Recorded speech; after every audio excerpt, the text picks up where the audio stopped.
ఒకవేళ చందు తిరిగొచ్చింది అంటే ఏం చేస్తావు? న్యాయంగా తన స్థానం తనకిచ్చేసి నేను తప్పుకుంటాను. చందు అమ్మ తిరిగి రావడం ఏంటి, మీ మమ్మీ వెళ్ళిపోవడం ఏంటి? భార్గవి ఆంటీ వచ్చి మా మమ్మీని ఇలాగే అడిగింది.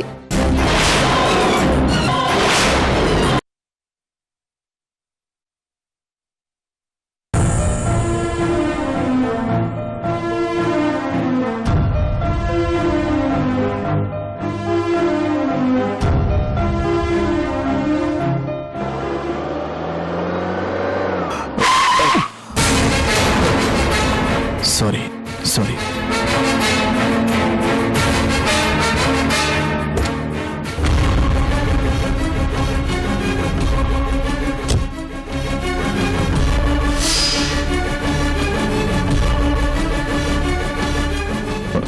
Excuse me.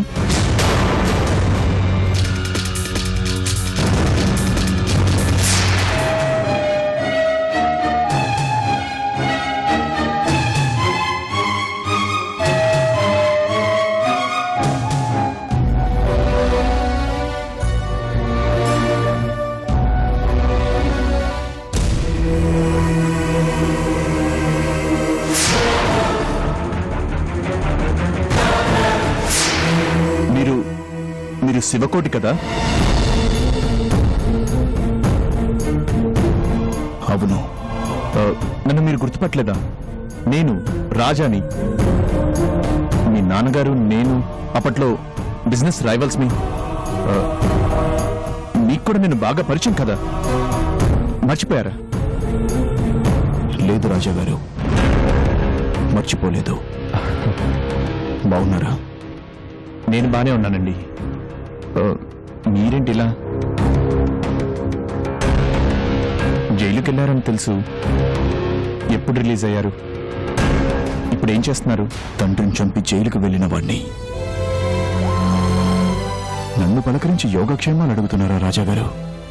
అదేంటండి అలా అంటారు? అప్పుడేదో అలా జరిగిపోయింది. అయినా మీరు ఇలా అయిపోవడం ఏంటి? పరిస్థితులు మారిపోయాయి రాజాగారు. చేతులారా చేసుకున్నది అనుభవించాలి కదా. పరిస్థితులు మారినంత మాత్రాన మీరు ఇలా బ్రతకడం నాకేమాత్రం నచ్చడం లేదు. పోనీ మీరు ఏదైనా బిజినెస్ చేసుకోండి, కావాలంటే అందులో నేను ఇన్వెస్ట్ చేస్తాను. నాకు మీరు పెట్టుబడి పెడతారా? మీరు మాట అన్నారు, గుర్తుందా రాజాగారు? ఒకప్పుడు మనం బిజినెస్ లో రైవల్స్ని అని. అలాంటిది మీరు నాకు పెట్టుబడి పెట్టి ఆదుకుంటారా? శివకోటి గారు, అదంతా గతం. అయినా బిజినెస్ లో పోటీ అనేది ఉండాలి. అది లేకపోతే గెలుపుకి ఓటమికి తేడా తెలీదు. ఏ పోటీ అయినా మనం స్పోర్టివ్ గా తీసుకోవాలి. అదే బిజినెస్ లక్ష్యం. అయినా నా పోటీ మీ డాడీతో గాని మీతో కాదుగా. మీరిలా అయిపోవడం నాకెందుకో కొంచెం కష్టంగా ఉంది. మీకు ఇష్టం వచ్చిన బిజినెస్ పెట్టుకోండి, నేను సహాయం చేస్తాను. ప్లీజ్ కాదనకండి. చాలా సంతోషం రాజాగారు. శత్రువును కూడా చేరవేసేంత గొప్ప గుణం మీకుంది. కానీ మీ సాయం అందుకునే అర్హత నాకు లేదు. ఎందుకంటే నా దారి వేరు, నా గమ్యం వేరు, నా లక్ష్యం వేరు. సరే, మీ దారిలోనే మీరు వెళ్ళండి. కానీ ఏ రోజైనా మీకు ఎలాంటి సహాయం కావాలన్నా నేను తప్పకుండా సహాయం చేస్తాను. అది మాత్రం మర్చిపోకండి. మీరు నిజంగా చాలా గొప్పవాళ్ళు రాజాగారు. అయ్యో, మీరు సాయం అందించినా నేను తీసుకోలేను. ఎందుకంటే ఇది నేను కావాలని చేసుకున్న జీవితం. కోటీశ్వరునిగా పుట్టి కష్టాలను కొని తెచ్చుకున్నాను. వాటి ఫలితం నేను అనుభవించాలి కదా. కానీ నాకంటే నిజమైన అన్యాయం మీకు జరిగింది రాజాగారు. దేవత లాంటి చందుకి దూరం అయ్యారు మీరు. అనంతగిరిలో మీకు జరిగిన యాక్సిడెంట్ మీ జీవితంలో ఎంత విషాదాన్ని మిగిల్చిందో నాకు తెలుసు. మీ కన్నీళ్లు తుడిచే శక్తి, ధైర్యం నాకు అప్పట్లో కలగలేదు. కానీ నీకు జరిగిన అన్యాయానికి మాత్రం నేను ఎప్పుడు బాధపడుతూనే ఉంటాను. ఉంటానండి. నాకు నిజంగా డబ్బు అవసరమైన రోజు తప్పకుండా మీ దగ్గరికే వస్తాను. ఎందుకంటే నా స్థితిని చూసి ఆనందపడిన వాళ్లే తప్ప నన్ను చూసి జాలిపడిన మొట్టమొదటి వ్యక్తి మీరే రాజాగారు. మీ అవసరం నాకుంది అనుకున్న రోజు తప్పకుండా మీ ఇంటి తలుపు తడతాను. నా పాపాలకు ప్రాయశ్చిత్తం చేసుకునే దిశలో వెళ్తున్నాను. మీ సాయం కాదంటున్నందుకు నన్ను క్షమించండి.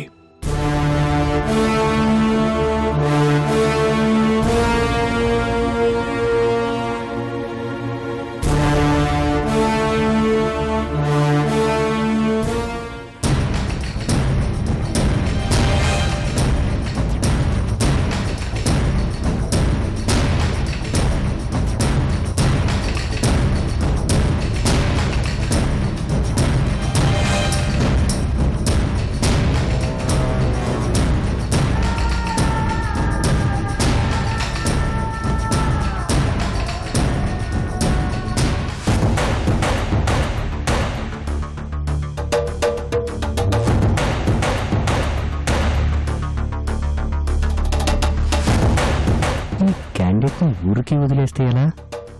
ఏదో రకంగా కలిపి టెన్షన్ పెట్టాలి కదా. వస్తున్నా.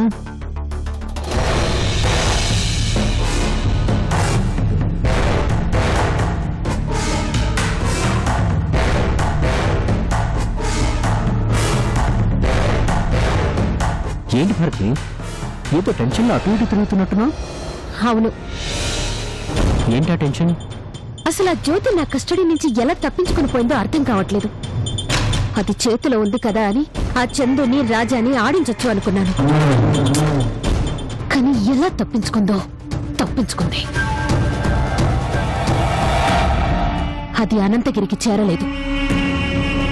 ఇక్కడే ఎక్కడో ఉంది. ఎక్కడుందో తెలియడం లేదు. నిన్నెవరికో కనిపించిందట. అవునా? ఎక్కడ కనిపించిందట? ఎక్కడో కనిపించింది. ఆ రౌడీ వెదవ ఫోన్ చేశాడు. అసలు ఆడికి బుద్ధుందా?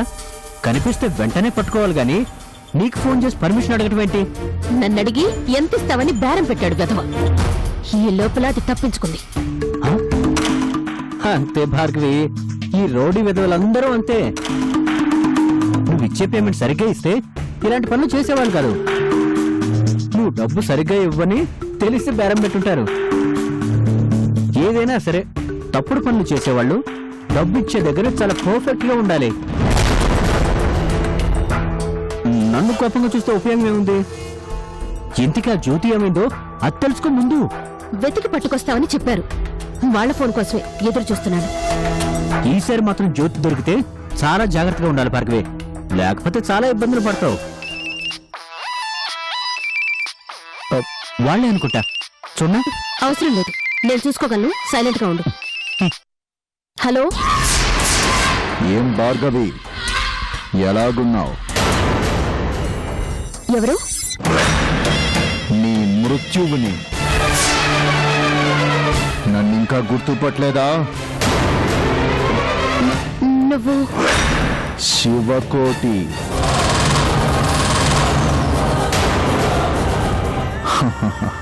ఏంటి ఇంకా చచ్చిపోలేదంటా అనుకుంటున్నావా?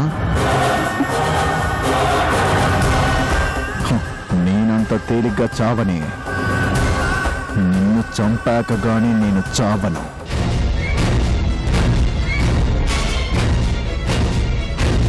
నువ్వు ఎన్ని ప్లాన్లేసినా నన్ను ఏమీ చేయలే. నన్ను చంపడానికి మనుషుల్ని పెట్టావు.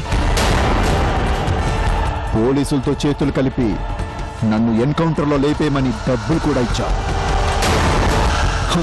కానీ ఎంతమంది వచ్చినా నన్ను ఏమీ చెయ్యలేరు తెలుసా? నీ దరిద్రం చూసావా? నన్ను చంపాలని నువ్వు అనుకుంటే నువ్వు పెంచిన చిన్నానే నన్ను కాపాడాడు. నేను బతికుంది నిన్ను చంపడం కోసమేనే. రోజు లెక్క పెట్టుకో. ఎన్ని పాపాలు చేశావు, ఎంతమంది ఉసురు పోసుకున్నావు, నీ వల్ల ఎంతమంది జీవితాలు నాశనమయ్యాయి. నిన్నింకా ఊరికే వదలను. ఖచ్చితంగా నీ చావు నా చేతుల్లోనే ఉంటుంది. నువ్వు ఎంతమందిని పంపించినా నన్ను ఏమీ చెయ్యలేదు. నువ్వు ఊహించని రోజు నీ కళ్ళ ముందు మృత్యువులా వస్తా. రెడీగా ఉంటూ.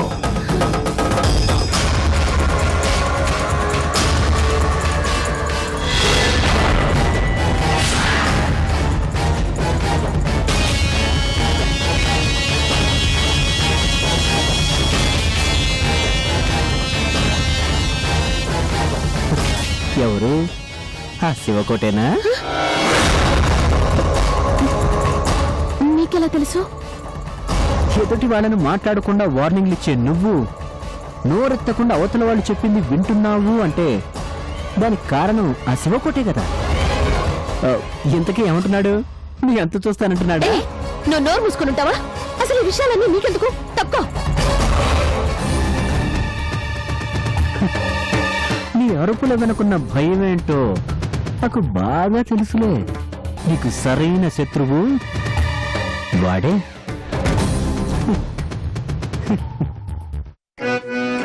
ఇచ్చోటనే సత్కవీంద్రుని కమ్మని కమ్మని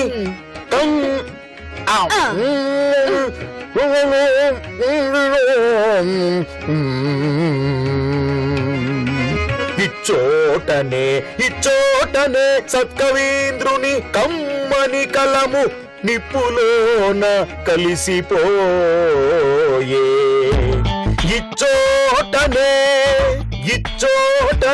లేత ఇల్లాలి కమ్మని పూసలు గంగలో కలిసిపోయే.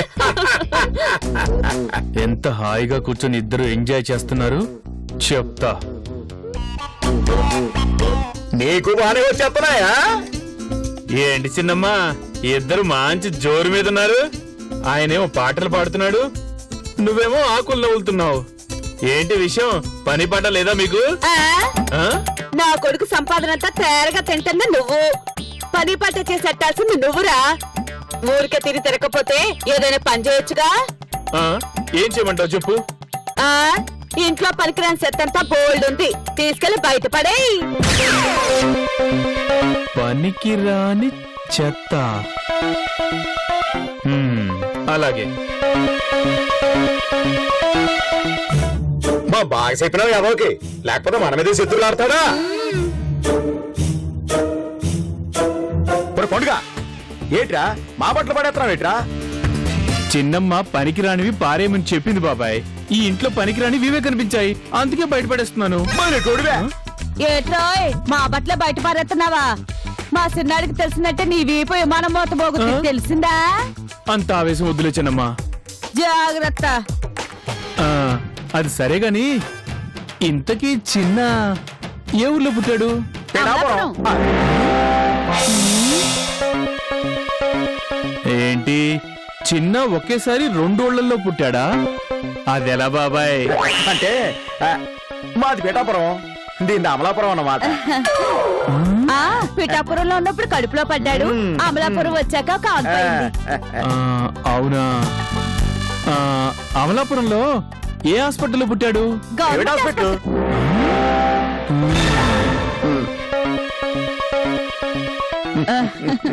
ప్రైవేట్ హాస్పిటలా గవర్నమెంట్ హాస్పిటలా? అంటే ముందు గవర్నమెంట్ హాస్పిటల్ కి తీసుకెళ్లారు, అక్కడ బాలేదని ప్రైవేట్ హాస్పిటల్ కి తీసుకెళ్లారు. సరే గాని ఆ వివరాలన్నీ నీకెందుకు? చిన్నాకి ఆధార్ కార్డు తీసుకోవాలి, అందుకని ఎక్కడ పుట్టాడో వివరాలు తెలుసుకుంటున్నాను. ఇదిగో ఇలారా, ఇదిగో వీడు వాళ్ళకొని చూస్తుంటే మన దగ్గర వివరాలు మొత్తం లాగేటట్టున్నాడు. ఎట్టగైనా సరే వాడి మాటల్లో పెట్టి మాయసేసేయి. అలాగే. నానా పండు, నువ్వు మీ బాబాయ్తో మాట్లాడుతుండు, నేను వెళ్ళి ఏడిగా టీ పెట్టుకొస్తాను. కథ స్ట్రాంగ్ గా పెట్టు చిన్నమ్మ. అలాగలాగే. అరే పండు, పదరా మనం అలా బయటికి మాట్లాడుకుందాం. నేనెందుకు బాబాయ్? రారా రారా చెప్తాను. వదులు బాబాయ్. రా చెప్తాను. కూర్చో కూర్చోరా. ఒరే పండు, నువ్వు చాలా తెలివిగలడు అని మా చిన్న చెప్పినాడు రా. నువ్వు ఎంత తెలివిగలడువో ఓ పని చేసుకుందావా? అలాగే బాబాయ్, నాకు కూడా ఖర్చులకి జోబు ఖాళీగా ఉంది. మరి గుర్తుందిగా, నువ్వు గెలిస్తే 100, నేను గెలిస్తే 1000. సరే కానీ మొదటి ప్రశ్న అడుగు. చీమ కన్నా చిన్నదేది? చీమ నోట్లో ఉండే ఆహారం. కరెక్టే బాబాయ్. 100 లెక్క రాసుకో. ఎంతైనా నువ్వు చాలా తెలివికలుడు బాబాయ్. ఇంకో ప్రశ్న అడగరా. చైనా దూరమా, చందమామ దూరమా? రేరి మొహమా, చందమామే దూరం. కాదు, చైనానే దూరం. అదెట్టా? చందమామ కిటికీలను చూస్తే కనిపిస్తుంది, మరి చైనా కనిపిస్తుందా? కనపడదు. మరి ఏది దూరం? చైనానే. మరి అయితే 1000 తీ.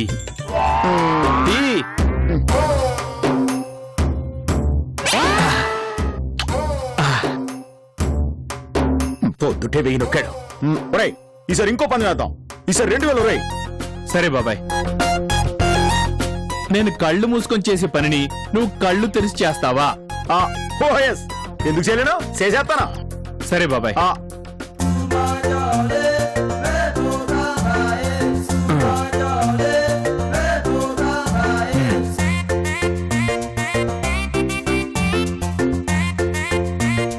ఏదిలా వాక్ చెయ్యి.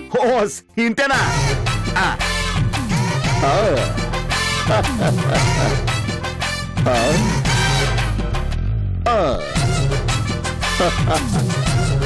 తీ 2000 తీరా. ఆగు, ఇంకోటి ఉంది.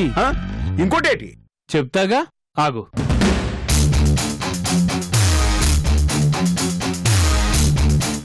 ఏటిడు ఏడ్చేస్తాడేటి? పచ్చి మిరపకాయ. దీన్ని నేను కళ్ళు మూసుకొని కంట్లో పెట్టుకున్నాను. నువ్వు కళ్ళు తెరిచి కంట్లో పెట్టుకో. ఇది అన్యాయం. నువ్వు తెలివైనోడి కదా బాబాయ్. కాదు. అయితే 2000 ఇవ్వు. ఇవ్వు బాబాయ్. ఇది అన్యాయం రే. 1 2 3. ఆ డబ్బులు ఎక్కడేరా పండు? అదిగో బాబాయ్ నా తెలివికి మెచ్చిచ్చాడు. వస్తాను బాబాయ్, రేపు ఇంకోటి ఆడదాం. అది కాదే, అన్ని మాటల్లో పెట్టమన్నావు కదా అని. పందెం కాస్తే డబ్బులు వస్తాయని. ఆడితో పందెం కట్టావా? మన నాన్న గడ్డి ఖర్చు దాచుకున్నదంతా ఆడిట పందాలు కట్టి లాక్కుపోతున్నాడు. నువ్వేమో ఎర్రంగప్పలా చూస్తూ ఉండు.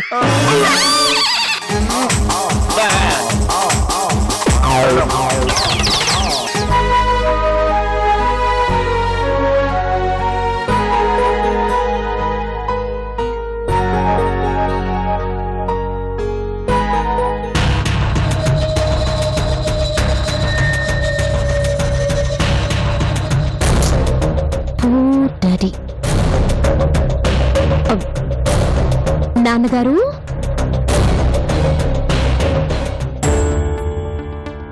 నువ్వా? రా కూర్చో.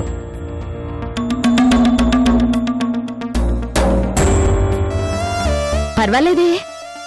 నేను రాగానే ఎందుకొచ్చావు, ఇక్కడ నీకు పనేంటి, మళ్ళీ ఏం చేద్దామని వచ్చావు, ఇప్పటి వరకు చేసింది చాలదా, ఇలాంటి డైలాగ్స్ వింటాననుకున్నాను కానీ మీరు రివర్స్ లో భలే షాక్ ఇచ్చారు నాన్నగారు.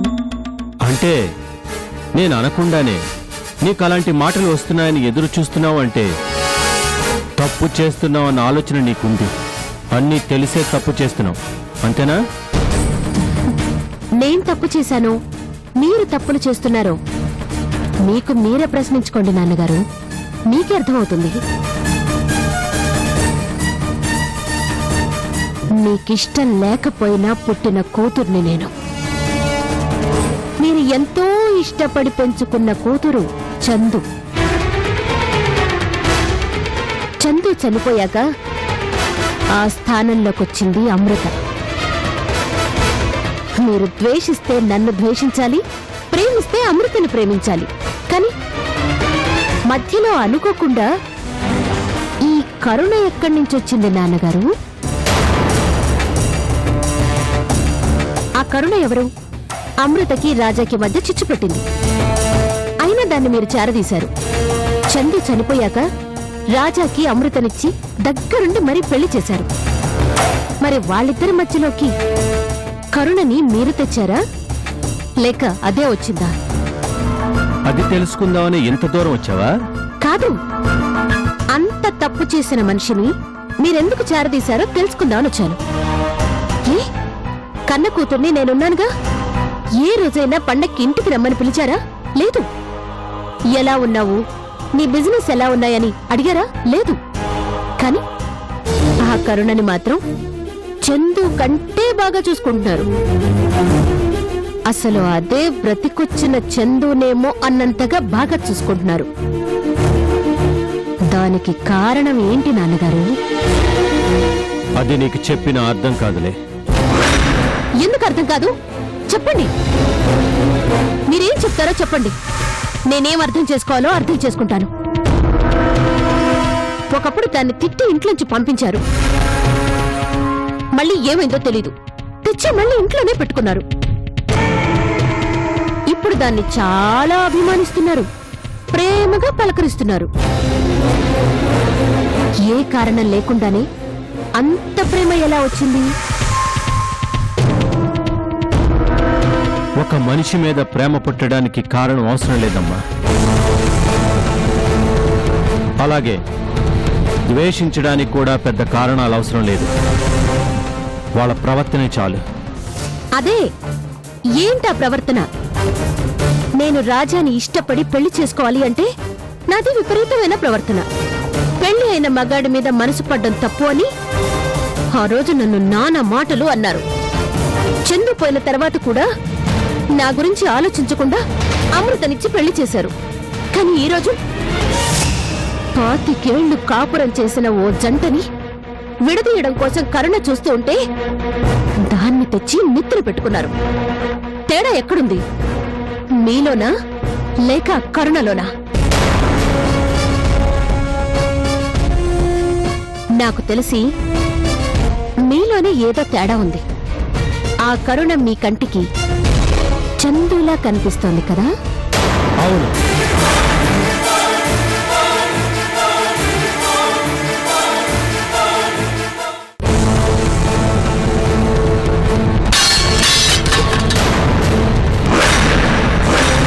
దీన్ని వెంటనే మెడపట్టి బయటకు కంటే.